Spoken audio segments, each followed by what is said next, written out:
Hello people, welcome to my first official review of Super Dragon Ball Heroes in 2020. As confirmed, it is confirmed now, we're getting the third arc. The season 2 of Super Dragon Ball Heroes, the promotion anime, begins in March 2020. I was skeptical, people on comments telling me this is legit, so now we got confirmed. If you watched the episode, you saw the ending credits, so you know what goes down. My mind is buzzing right now, but I'll keep that aside. I'll talk about that at the end of the review. I want to cover what was, honestly, a fantastic episode. Probably one of the better episodes they've done. And not just because of the fights and the animation, because how they all structured it together. There's 9 minutes in this episode, add in the opening. But the way they structured this episode was pretty good, despite it being promotional. Gogeta and Hearts with a tug-of-war with the meteor, which was enforced by Hearts' gravity. I thought Gogeta was going to kick it like he did with the Mega Shenron. Glad that was proven wrong. And I've got to say this, the way they ended this fight, I couldn't have asked for anything better. Just Gogeta by himself throughout this entire thing. No. So I'm glad that wasn't the case.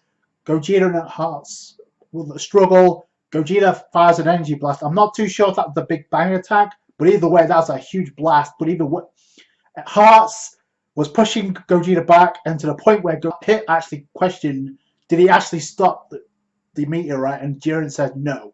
And Hearts was enforcing with more gravity, pushing it back, and Gogeta was having to struggle.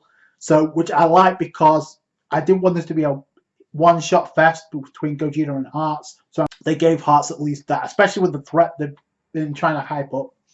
Once again, hate to say it, but Trunks just stands there idly by, and I love when he says, if we can't do anything about it, this planet is finished. Who's the first one to go in to try and do something? Piccolo. Not Trunks, not 17, which I thought was kind of surprising. But Piccolo, shout out to him. He's the first one to go up, followed by Hit and Jiren. And this is where we got the initial team up, which I was hoping we would get, the trio. They pushed back with an energy blast. This reminded me, this had vibes of not only the Cell games, where although technically speaking, the 3 main players were the ones that forced back Hearts' attack or blew up the meteorite. And it also reminded me of the Tournament of Power, because it was 17 Goku and Frieza, ironically against Jiren, that ended up allowing 17 to remain to win the Tournament of Power. Now it's like coming full circle, because now it's hitting Jiren's turn to lend assistance to Gogeta to try and help out against Hearts. So I like that. That's what I wanted. If they weren't going to defeat Hearts solo, then this is the next best thing. Either way, Gogeta did get the final blow. They blew up the meteorite, and I love how Gogeta and Hearts they're going in for the clash, which has so many vibes of obviously you can pinpoint the Broly movie or Fusion Reborn, because Gogeta punches, I guess, the core, the universal seed that was inside of Hearts, and takes the power away, and he gets pretty much erased for it. So that's pretty much all she wrote for Hearts. I have to say, 17 and Trunks and Piccolo's duty was pretty much to clear up the duty with the fallen debris from the meteorite. So that was it.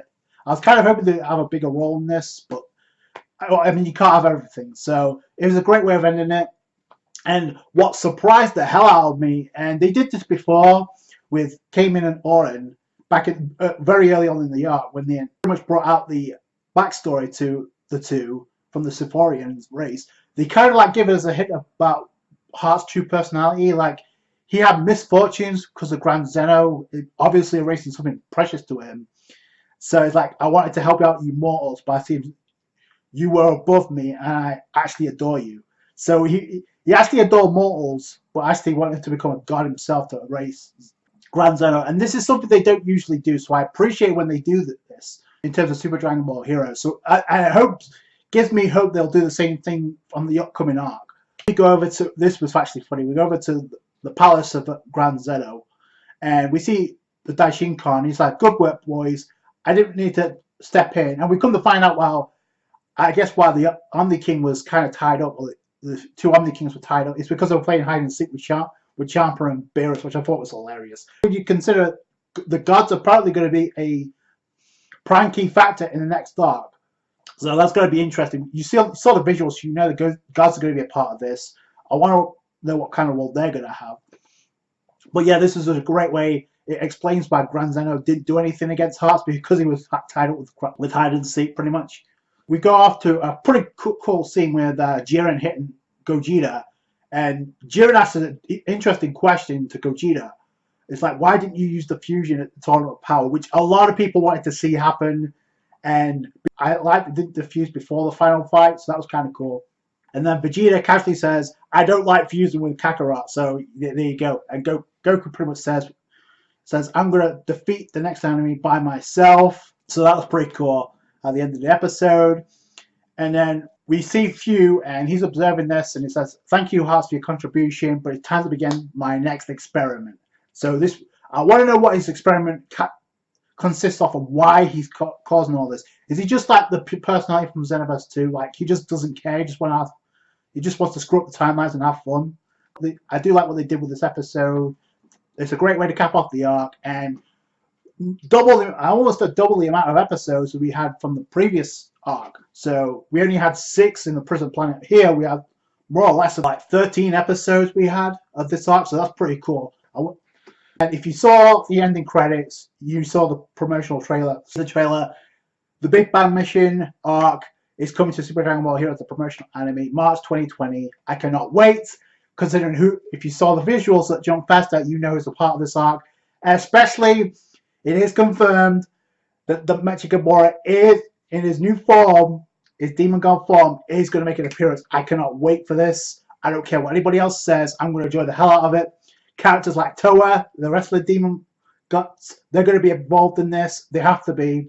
Alongside the Titan Patrol, I'm going to enjoy the hell out of this.